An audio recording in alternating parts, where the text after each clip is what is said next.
냐제 쳔보도 닝미장 돈은 모놈 쳔보 냐게다 나그라다르간 산도 셔마도 tumbato jejanla ki shomsar nishan rawar zer ngijan gamsa jawar tu jishan yalaman jime banzo jala soran gonje toban por shinji lo gonje toban por shinji lo gonje toban por shinji lo. Profound and subtle dharma is rarely encountered in eons. Now we hear and follow it. May we realize the Tathagata's meaning. To liberate beings, please generate bodhicitta before teaching. We are currently discussing the Shurangama Sutra. In the Shurangama Sutra, we previously discussed the faculties, the 6 faculties, and among the 6 faculties, we mainly discussed earlier the ultimate pure faculty and the physical faculty. These two can also be called the ultimate faculty and the conventional faculty, or the pure faculty and the impure faculty. So for each faculty it is divided into a pure faculty and an impure faculty. This is something we encounter that is quite rare in the sutras and treatises of the Sutrayana and Tantrayana, although when we study the Abhidharma Kosha of the Mahayana and Hinayana, the analysis of the physical faculties is quite detailed, but the analogies mentioned here and the functions mentioned here are indeed worth our study. We have already discussed the eye faculty, the ear faculty, and the nose faculty. The eye, ear, and nose, these 3 faculties have been covered. Today we will begin discussing the tongue faculty, body faculty, and mind faculty, and other topics. We didn't discuss the nose faculty. We really didn't. Oh. Wow.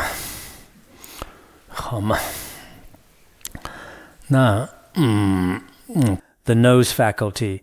By openness and blockage, let's discuss the nose faculty first.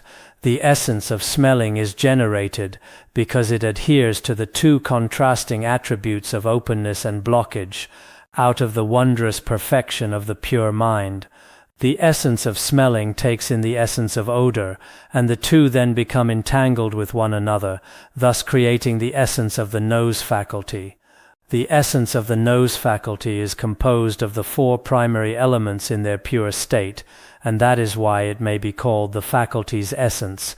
The physical nose takes the shape of a pair of talons and is composed of the 4 primary elements in their core state. The nose faculty recklessly races outward in pursuit of odors. This discusses the nose faculty.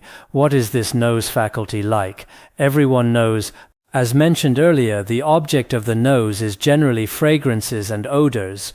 When it receives them, what kind of causes and conditions bring this about? First are the objects of the nose faculty, openness and blockage. The object of openness and the object of blockage, these 2 sensory objects interact with each other. After interacting within the perfect wondrous functioning of the Tathagata Garbha, what appears? It adheres to the pure mind and generates smelling. Regarding adhering to the pure mind and generating smelling, as we discussed earlier, it could be said there is a pure condition, or within the pure wondrous functioning of the Tathagata Garbha, or adheres or defiles. It defiles the perfectly clear fundamental entity and then generates a sense of smell. This fundamental nature is pure, but then a condition arises here. When this condition arises, it obscures the originally perfectly clear fundamental nature. At this time, a sense of smell is generated. What is this kind of sense of smell called? The essence of smelling. Its name is called the essence of smelling. That is to say, a very pure awareness of the sense of smell. The essence of smelling corresponds with the odor objects. Then what does it become? A faculty that takes in odors, takes in the essence of odor, creating the essence of the nose faculty. It becomes a faculty that receives external odor objects. But this faculty actually, as mentioned earlier, is called the pure faculty. It is also the source of the physical faculty. The faculty's essence. Regarding the faculty's essence, the fundamental nature of the source of the physical faculty is this. It is also the pure fundamental entity of the four primary elements. We have discussed this before. This kind of pure faculty should be the faculty that exists within the mind stream of a sage. But this kind of faculty, just like when we often speak of the 6 clairvoyances or a sage's pure sense of smell, they receive it relying on this ultimate faculty. It can be called the ultimate faculty or the pure faculty. It does not belong to the entity of the 4 coarse elements.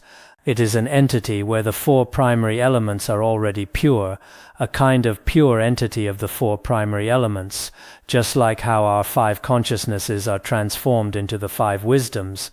This kind of sage's pure faculty actually does not belong to the physical faculties of the 4 elements.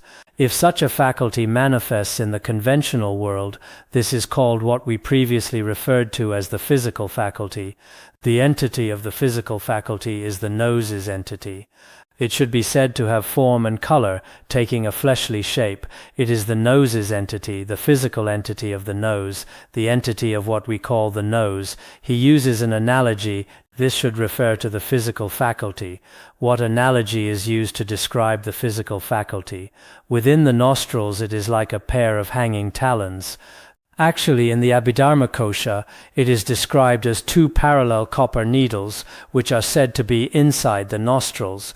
The other day, a Dharma friend who understands a bit about these things, I don't know how it is explained in medicine. Inside the nostril there is something that receives external fragrances. According to the view of the Vaibhasika school, it has shape and color. It is equivalent to having 2, or like 2 talons, perhaps parallel and pointing downwards like fingers. Within the flesh of the nose, it receives this kind of function. It is probably equivalent to a nerve. According to our modern explanation, through a neural response, after reacting in the brain, a sensation is finally produced. A sense of smell is produced. It should be explained this way, so it is actually the physical faculty. The physical faculty composed of the 4 elements. What we discussed earlier, these latter 4 should be form, smell, taste, and touch. This is the fundamental nature of the 4 objects. It recklessly races outward in pursuit of odors. With this kind of faculty, it faces the external objects, flowing outwards, and what does it grasp? It grasps the particles of odors. This is how our so-called nose faculty is explained. Next, we should discuss the 4th one, the tongue faculty just mentioned, because it adheres to the 2 interacting attributes of flavor and lack of flavor. I didn't read this just now, did I? The essence of tasting is generated out of the wondrous perfection of the pure mind. The essence of tasting mixes itself with the essence of flavor, thus creating the essence of the tongue faculty. The essence of the tongue faculty is composed of the 4 primary elements in their pure state, and that is why it may be called the faculty's essence. The physical tongue takes the shape of a crescent moon. The tongue faculty recklessly races outward in pursuit of flavors. Many of the characters change slightly, but it is basically the same. What is the object of our tongue faculty? Here it says lack of flavor, tian, and flavor bian. Lack of flavor tian means all the tastes are relatively bland, the kind where there is no specific sensation. Here flavor bian is the collective term for the 5 flavors. That is to say, the collective term for sour, sweet, bitter, and spicy. They can change at any time. Then, with these, whether it's a bland taste or a distinct flavor, when these types of particles interact with each other externally, what appears within the perfect and wondrous Tathagata Garbha? It is the same. It defiles this perfectly clear dharmata. At this time it generates a sense of taste. This sense of taste is also called the essence of tasting. The essence of tasting then similarly combines with the flavor objects and mixes itself with the flavor objects, finally becoming the faculty. That is to say, its entity is the pure ultimate faculty, and this ultimate faculty is actually the essence of the tongue faculty, is composed of the 4 primary elements in their pure state. It is the root of the physical faculty. Its fundamental nature, the fundamental nature of its essence, is actually this faculty of the pure 4 primary elements. Also, as mentioned earlier, it only exists within the mind stream of a sage. For a sage, they are able to taste the pure flavor of dharmata. For us worldly people, what can we taste? It is just sour, sweet, bitter, spicy, salty flavors and so on. But when a sage relies on the tongue faculty, on the surface it looks like our tongue, but in reality what they taste, through tasting this food, what do they ultimately taste? The exquisite flavor of dharmata, or the flavor of meditative concentration, and so on. There are many flavors they can taste. So for this conventional faculty, what is the entity of this physical faculty like? What is the entity of such a tongue faculty? Takes the shape of a crescent moon. In the Abhidhi Dharmakosha, I remember it is a half moon, the shape of the tongue faculty. Because whether it's the Vaibhasika school, or perhaps many of us Buddhists may also believe that the tongue has a faculty on it.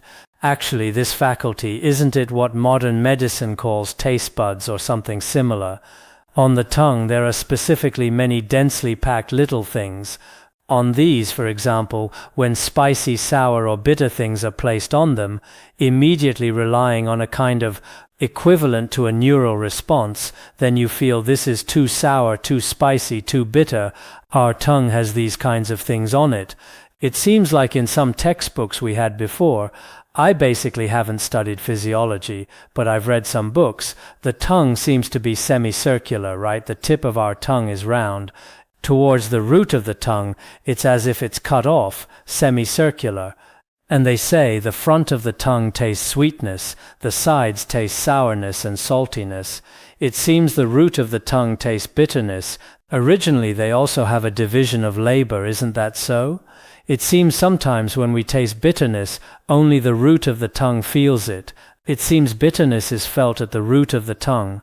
It's generally hard to feel it in other parts. So Buddhism, as early as over 2,500 years ago, already explained that our tongue faculty is a kind of form.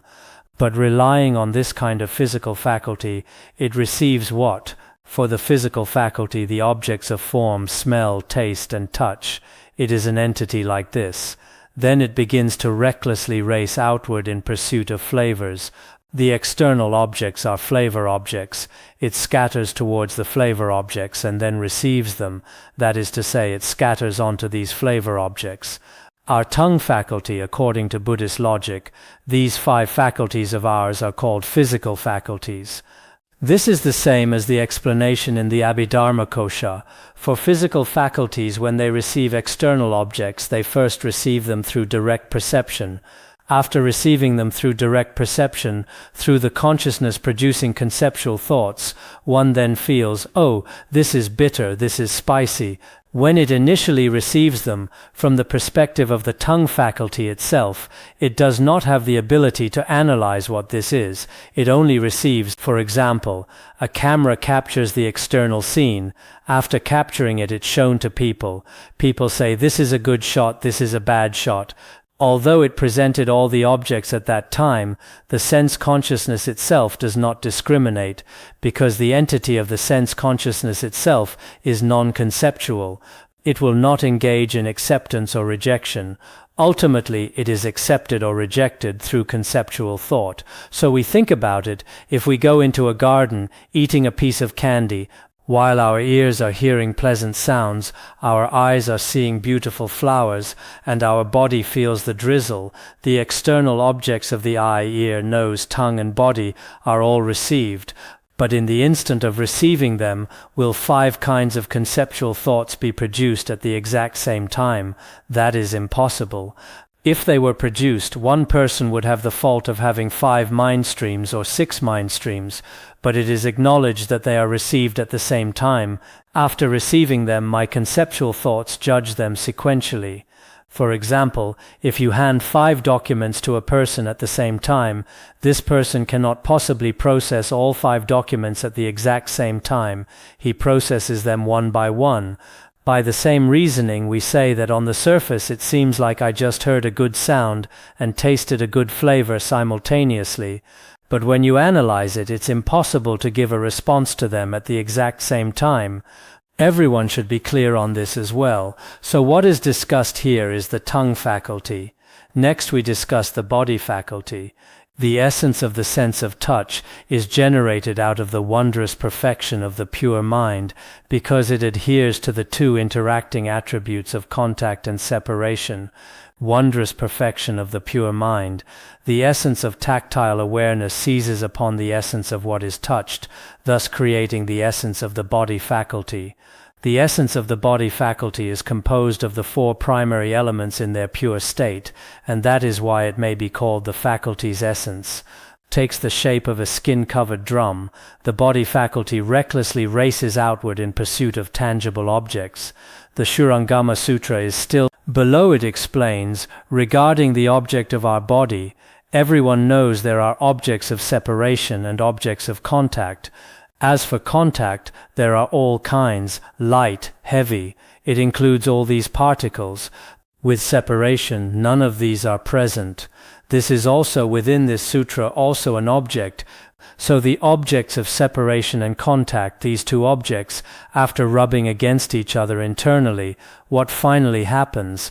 Within the perfect wondrous enlightenment, a pure condition similarly appears. Then, after defiling the perfectly clear intrinsic enlightenment, it generates awareness, generates tactile sensation. This tactile sensation is called the essence of tactile awareness. This essence of tactile awareness corresponds with the tangible objects.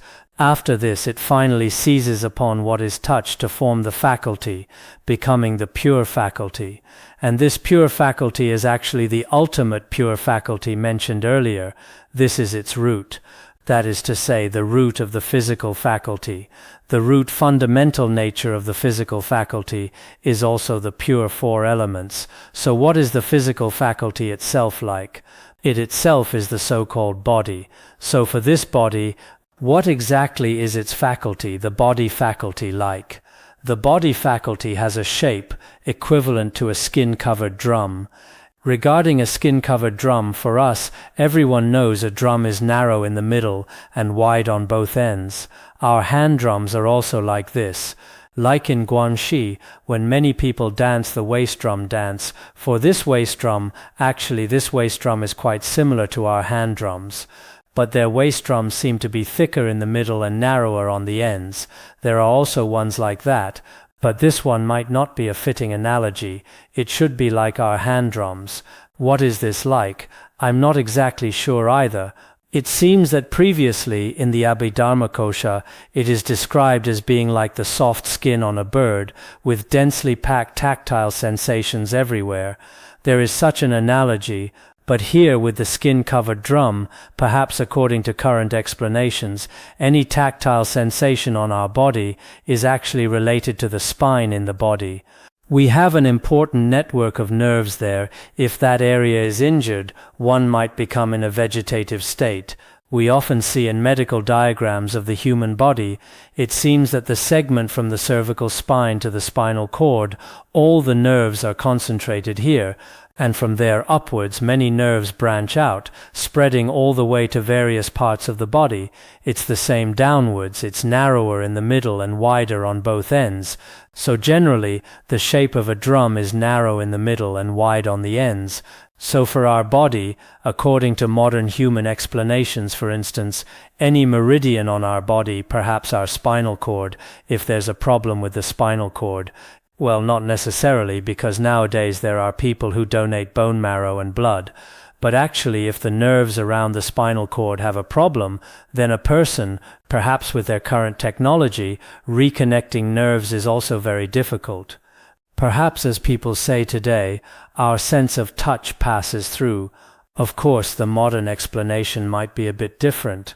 According to them, all these nerves, after a response in the brain, produce perception and sensation for a person. That's the explanation. But the body faculty discussed here is actually something physical. So Buddhism's view on the human body, in some places what it says is also quite the same as what is explained here. Here sang refers to the cavity. It is hollow inside, like the cavity of a waist drum. That is the meaning. The physical faculty composed of the four objects is also like the previous ones. It recklessly races outward in pursuit of tangible objects, because with the body faculty it receives external tangible objects, that is the meaning. Next we will discuss the cognitive faculty. The essence of cognition is generated out of the wondrous perfection of the pure mind, because it adheres to the two mutually perpetuating attributes of coming into being and perishing. The essence of mental awareness grasps the essence of objects of cognition, thus creating the essence of the cognitive faculty. The essence of the cognitive faculty is composed of the four primary elements in their pure state, and that is why it may be called the faculty's essence. The cognitive faculty, which is, as it were, seen in a dark room, responds to the four primary elements in their coarse form. The mind faculty recklessly flows outward in pursuit of mental objects. What is the cognitive faculty like here? Regarding the objects of the cognitive faculty, all phenomena are constantly arising and perishing. They have the nature of coming into being and perishing. So arising and perishing and so on, arising, abiding, changing and perishing. Many of our phenomena have their own formation, abiding and destruction, or they possess such a nature. These natures actually form a continuum. This constant arising and perishing actually forms the continuum of any phenomena. The conditioned phenomena that are the objects of our consciousness all share this characteristic. This too is within the luminous, wondrous and perfect Tathagata Garbha, where such a pure condition manifests. Then, after it adheres to this pure essence, it generates a kind of awareness. This awareness is called the essence of mental awareness. After this essence of mental awareness reflects the external mental objects, it then begins to receive these mental objects. This perceiving subject that receives mental objects becomes a faculty. This faculty, if within the mind stream of a sage, is the pure faculty composed of the pure four primary elements. If it is within our ordinary mind stream, then it is called the physical faculty. Such a physical faculty is actually called the cognitive faculty, or intention and thought. What is discussed here is the cognitive faculty. Our true cognitive faculty, it seems according to the Abhidharmakosha, the true faculty itself cannot have very obvious conceptual thoughts. It should be like this, because mental direct perception is also a type of direct perception, and as a type of direct perception, mental direct perception is free from conceptual thoughts. Later, when the defiled mental consciousness or the sixth consciousness comes in and disrupts it, true conceptual thoughts are produced. So what is this compared to?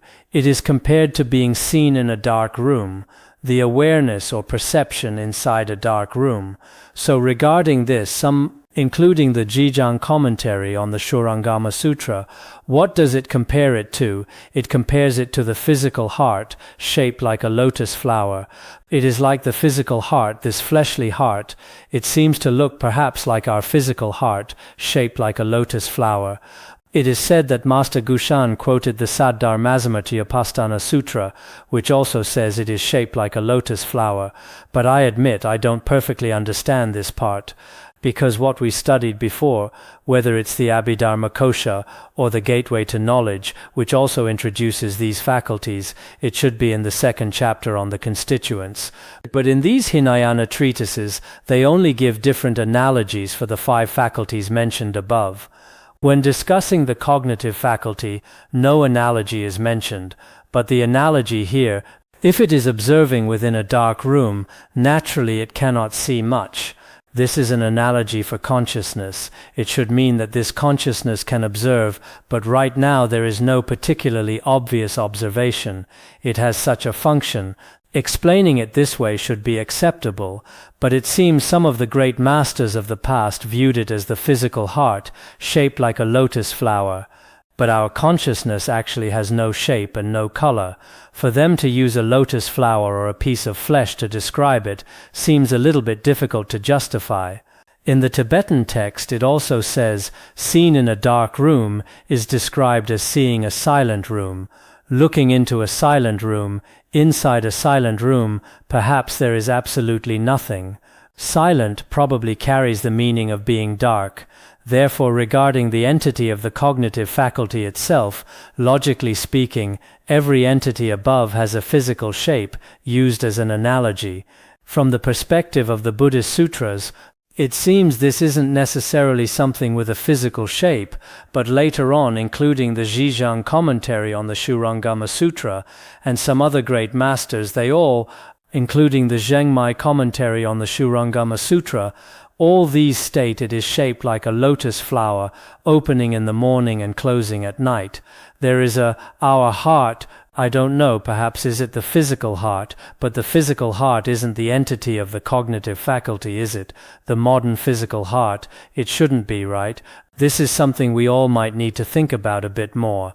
As an analogy, it should be fine, but I don't know why they used shaped like a lotus flower.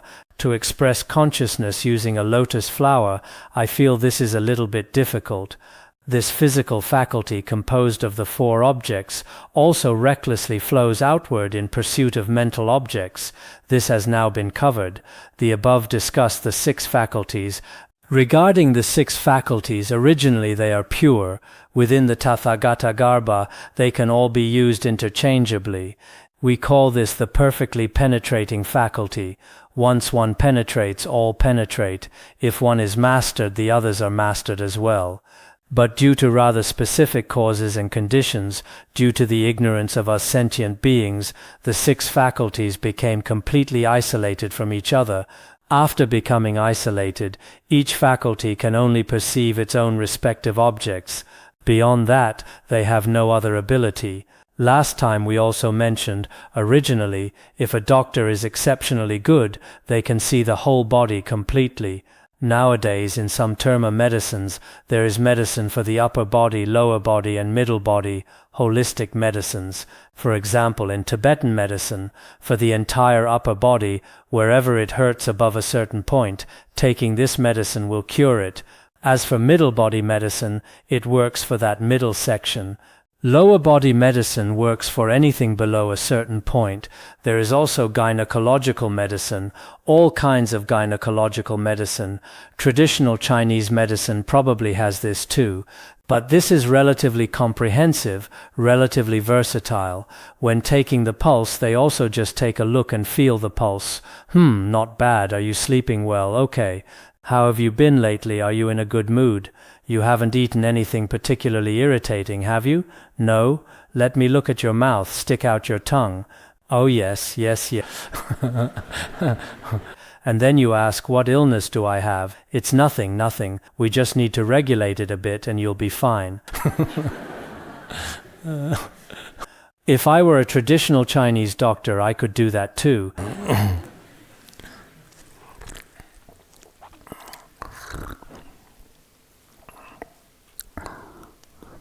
Some just feels your pulse and says, karmic illness. Chant the Vajrasattva mantra more and release captive animals. You also need to chant the Wangdu prayer.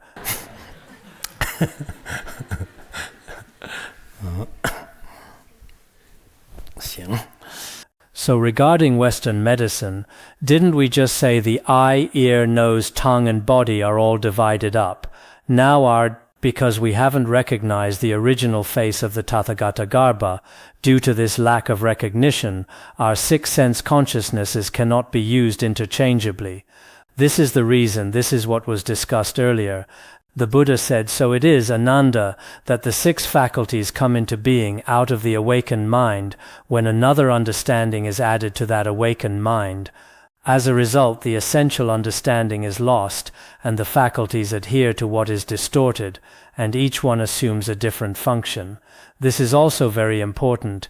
The Buddha says to Ananda, do you understand now? These six faculties mentioned above, regarding the six faculties, now each of them cannot perceive anything other than its own respective object. What is the reason for this? Out of the awakened mind, originally our Tathagata Garbha is luminous. Its entity is of an awakened nature. They should all be interpenetrating, but later when another understanding is added to that awakened mind, the latter understanding and added understanding, it seems many commentaries explain it as not being true. It is a distorted understanding. What does this mean? Having this added understanding, initially the very first thought of ignorance appears. This added understanding, aside from those with clairvoyance, generally cannot be seen just from the literal text, but later on the patriarchs indeed all explained it this way. But looking at it as a whole, it seems the Tibetan text also says this, so it should be fine. Later the first ignorance appears. After the first ignorance appears, the subsequent added understanding is the distorted understanding that arises from conceptual thoughts. These distorted thoughts appear.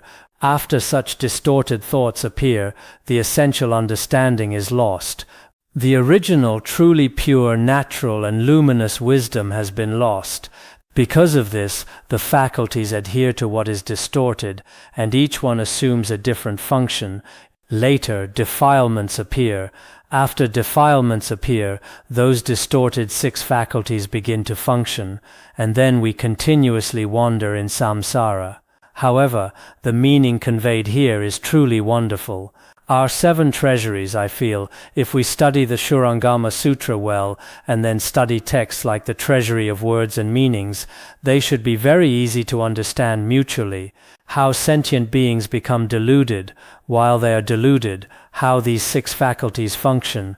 All of these are explained very clearly. Here he states that originally the 6 faculties have such a fundamental nature, but later, as sentient beings wander in samsara, the 6 faculties only perceive their own respective objects. Beyond that, they are powerless. Therefore, if you were now to be deprived of both light and darkness, would your seeing continue to exist, or would it not? Because of this reason now, you Ananda and others, you sentient beings wandering in samsara, as long as you are separated from the objects of darkness and light, there is no essence of seeing. Without darkness and without light, then you wouldn't be able to see anything. Aside from the sages, if the objects are absent, the eye faculty can no longer function. By the same reasoning, hearing is also like this. If you were deprived of both sound and silence, would your hearing lose its fundamental characteristics, or would it not? If you are separated from the moving objects and the external condition of silence, then even if you have the ear faculty, it loses its fundamental characteristics, and you have no way to hear sounds. This is spoken from the perspective of the ear faculty.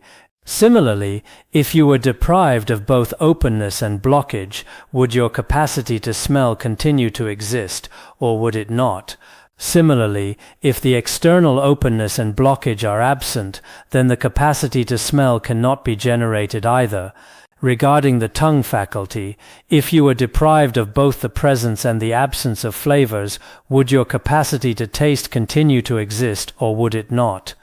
The object of the tongue faculty is also the same. The various sour, sweet, bitter, and spicy flavors mentioned earlier, whether it's these distinct flavors or the lack of flavor, blandness, if these are absent, if the external objects are absent, then even with a tongue faculty you cannot taste any flavor. The body faculty is the same. If you were deprived of both contact and separation, would your sense of touch still exist, or would it not? If there is neither separation nor contact, neither being apart nor together, if separation and contact, the objects of the body faculty, are both absent, then even if you have a body, tactile sensation cannot be generated. It fundamentally doesn't exist. The object of the cognitive faculty is also like this. If you were deprived of both the coming into being and perishing of the objects of cognition, would your capacity for cognition still exist, or would it not? If the perishing and arising of all phenomena do not exist, then even if you have consciousness, it's of no use. What would consciousness rely on? If the entire object of cognition is absent, if phenomena are absent, consciousness cannot be generated. It has nothing to rely on either. This explains to Ananda why, after we become deluded and lost in samsara, external objects and our faculties play an inseparable role together, complementing each other. If the object is absent, the sixth sense consciousness of us sentient beings cannot be generated, because this also has a certain relationship with our habits of ignorance. All that you need to do is not allow your attention to be diverted by the 12 conditioned attributes of sound and silence, contact and separation, flavor and the absence of flavor, openness and blockage, coming into being and perishing, and light and darkness. The Buddha says, "You, Ananda, if you do not follow along, do not be diverted." That is what not allow your attention to be diverted means. If you are not diverted, if you do not follow these external objects, the objects of the 6 faculties mentioned just now, sound and silence, contact and separation, flavor and the absence of flavor, openness and blockage, coming into being and perishing, and light and darkness, which are 12 conditioned attributes in total, if you do not follow them like this, actually if these are summarized, they are form, sound, smell, taste, touch, and mental phenomena, what we call the 6 sensory objects, the 6 domains. If you do not follow the 6 domains, as we say, if you are not diverted by the objects, diverted by the external objects, then you can recognize your own fundamental nature, and after that you can attain enlightenment. If you are not diverted by these 12 conditioned attributes, then what happens? Next, extricate one faculty by detaching it from its objects, and redirect that faculty inward. If you take one of the faculties, for example, the nose faculty, we said the other day that the nose faculty or ear faculty can become a perfectly penetrating faculty. With a perfectly penetrating faculty, we extricate one faculty from among them. I start practicing with the ear faculty or start practicing with the nose faculty. Actually, whether it's the arhats of the past, the great masters of the Chan school, or the great masters of the Tantrayana, when faced with an object of the 6 faculties, they attained enlightenment immediately after a response occurred. Upon hearing a certain sound, they immediately attained enlightenment, or upon tasting a certain flavor, they immediately attained enlightenment, or upon seeing something, for example, light, or a Buddha statue, at that moment they immediately attained enlightenment. Or when your body touches something, you attain enlightenment right then and there. Actually, this can also be said to be recognizing one faculty at the time. Then by analogy, the emptiness of one phenomenon is the emptiness of all phenomena. The 400 verses also deduces it this way. If you master one faculty, it means all other faculties can be mastered.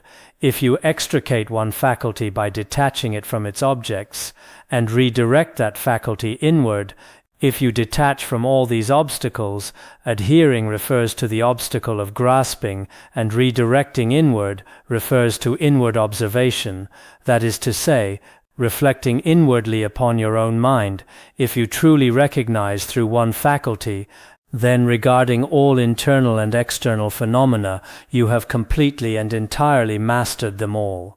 In the Tibetan text, this passage translates as saying, "If you have already understood one faculty, all obstacles are entirely eliminated, and the mind returns to its original true mind, and then radiates the light of various efficacies." That is roughly the meaning. So if you have already mastered this, then you detach from all obstacles, and the mind returns to what is original and true. The mind has already returned to the original true mind of suchness. Within the true mind, at that time it will radiate the light of the original understanding.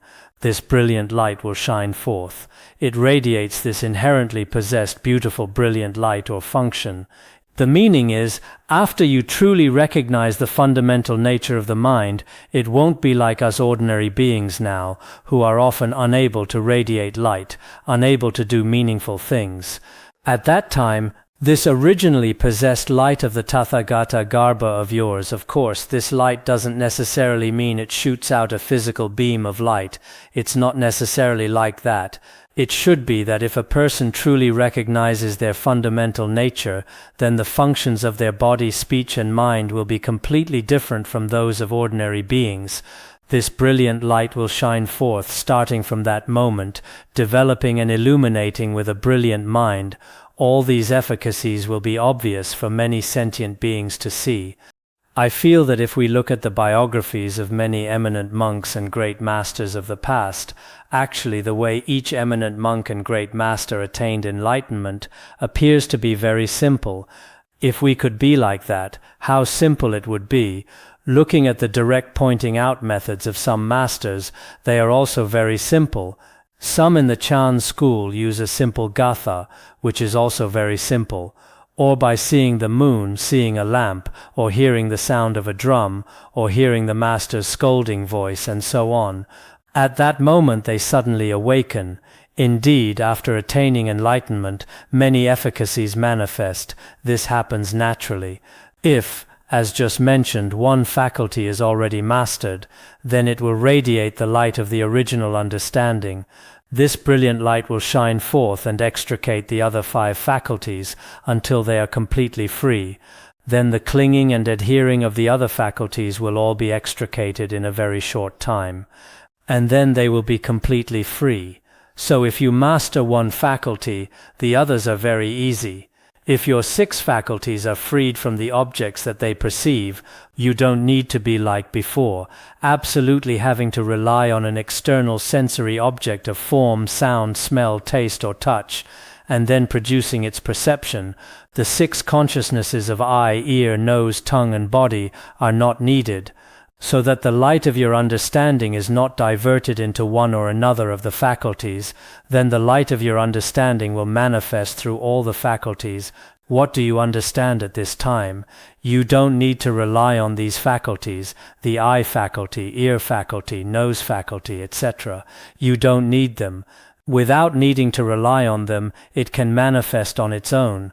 Actually, on one hand, one doesn't need these faculties, but by relying on these faculties, your enlightenment, your awakening, plays an even greater role.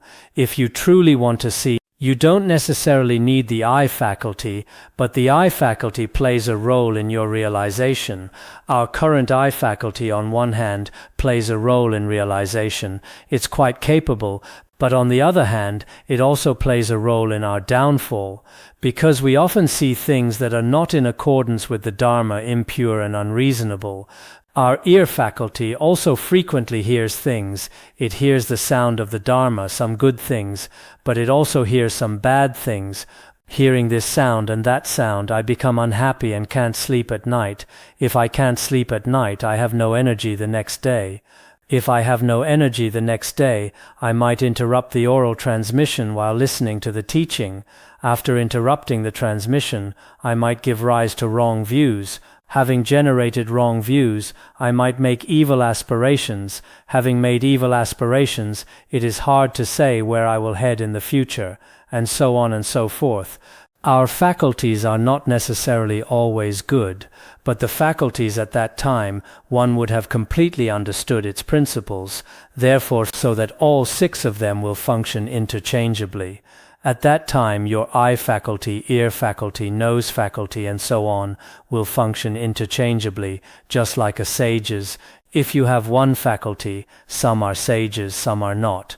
But when you have truly mastered the faculties, it seems that even for those who attain the fruit of stream entry, or ordinary beings, for them their faculties are already mastered. At that time, regarding interchangeable use, actually this, I feel that some faculties through training might also be partially developed, including some people nowadays, for example, some people with disabilities. Under special training, people with disabilities, it seems that even we who have all 6 faculties intact cannot compare to them in some of their abilities. Many times, we also often see this in real life nowadays. At that time, the 6 faculties function interchangeably.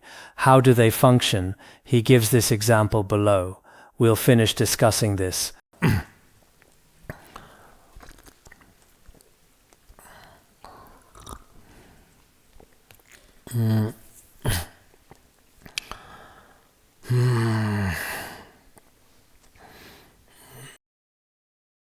Ananda, you know, do you not, that here in this assembly Aniruddha is blind and yet can see? First is an analogy regarding the eyes. The Buddha tells him, don't you know in our current Shurangama assembly there is Venerable Aniruddha, As for Venerable Aniruddha, even without eyes, he can see forms. As we might have mentioned before, Aniruddha was a prince of King Dronodana. Later, after he became a monk for a period of time, he loved to sleep very much. Just now a Dharma friend was saying they can't wake up at night, sleeping very soundly, always wanting to sleep, unable to wake up in the morning. So perhaps they are also about to open their divine eye soon. Didn't the Buddha scold him then? What did he scold him with? He scolded, "You are like a snail in the water." What was the analogy? Just like that, for 1,000 years you will not hear the Buddha's name, and so on. Later, he felt extremely ashamed. He practiced continuously for 7 days. After practicing, he went blind, but later his divine eye opened. After his divine eye opened, the entire 3,000 great thousand worlds were like an amalaka fruit in his palm, seen very clearly. So for someone like Ananda, his eye faculty was already ruined, but he could still see. He had already attained the arhat fruition. Among these several analogies here, some commentaries mention, some have attained the fruition of a sage, some are in the state of ordinary beings. Ananda had attained the arhat fruition. This is the analogy of being able to see without eyes. Then the dragon Upananda. The dragon Upananda, we often in rituals in those we encounter Nigala, called the good joy dragon. It is a relatively optimistic dragon. What is it like? That the dragon Upananda is deaf and yet can hear. Some commentaries say they don't know how it hears. Some do not have detailed. Master Zixuan of Changshui says he didn't explain its detailed story. This one should be an ordinary being. This Dragon King is an ordinary being.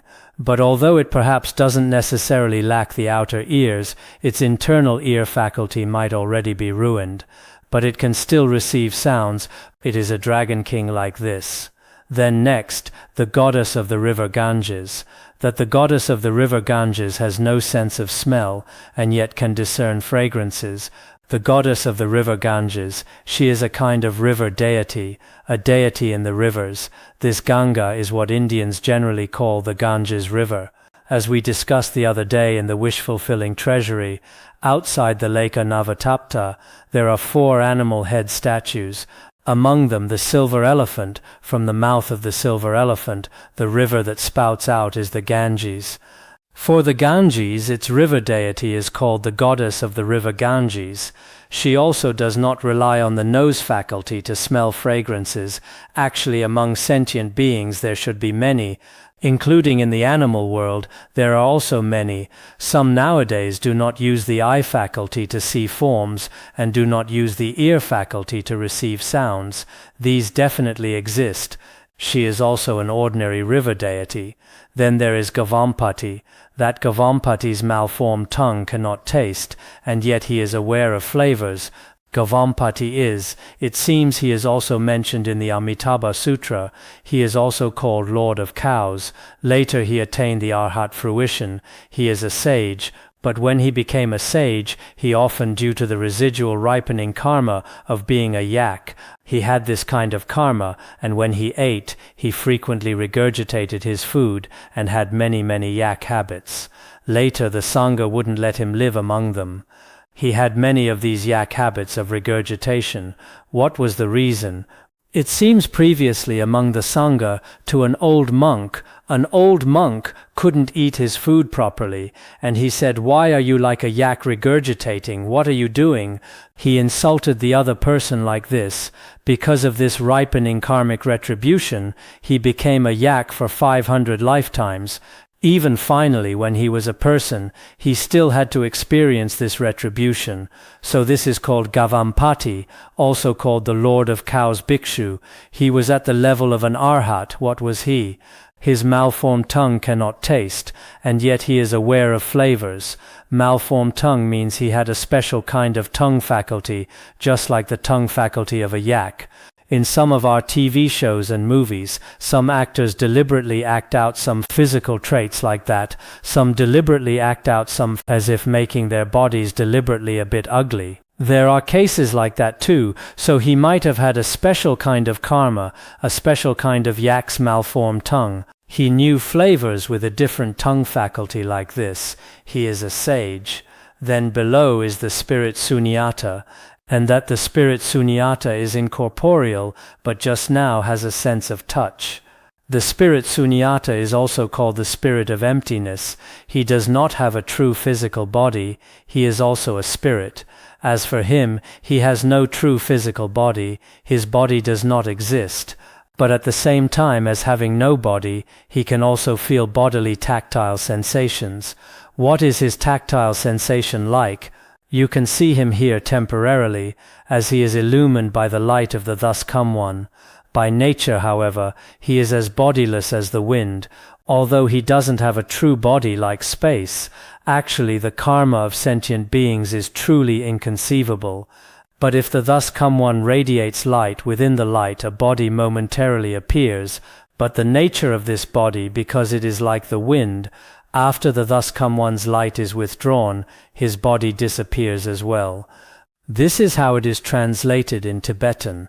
This should also be acceptable. It means when the thus come one's light appears, his body suddenly appears relying on the light. After suddenly appearing, because his body is essentially the same as the wind, with the wind once it blows it's gone, then a moment later if the light is withdrawn then the body is gone too. This is an ordinary being, an ordinary body. The final one is an analogy for consciousness. Earlier it was eye, ear, nose, tongue and body, now it is consciousness. And like all who abide in the samadhi of cessation and who have attained the stillness of the hearers of the teaching, here all those who have attained the samadhi of cessation, such still hearers of the teaching. What is a still hearer of the teaching? Mahakasyapa, here in this assembly, in our current Shurangama assembly, the great Kasyapa, Mahakasyapa was there.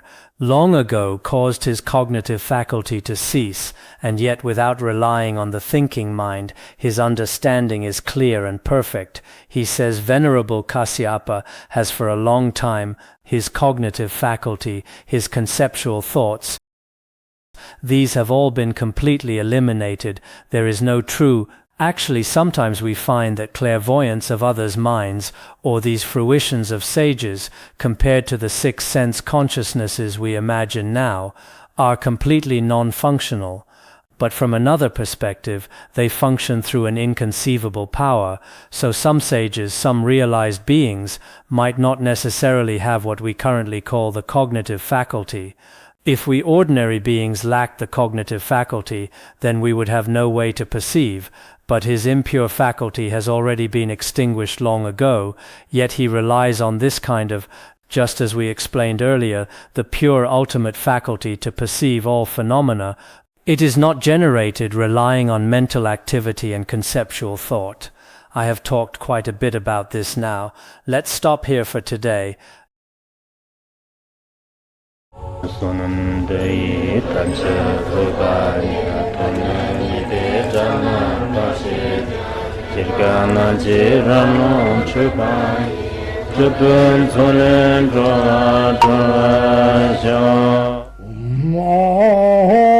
bandangara badna sadardam bandangara badna sadardam bandangara badna sadardam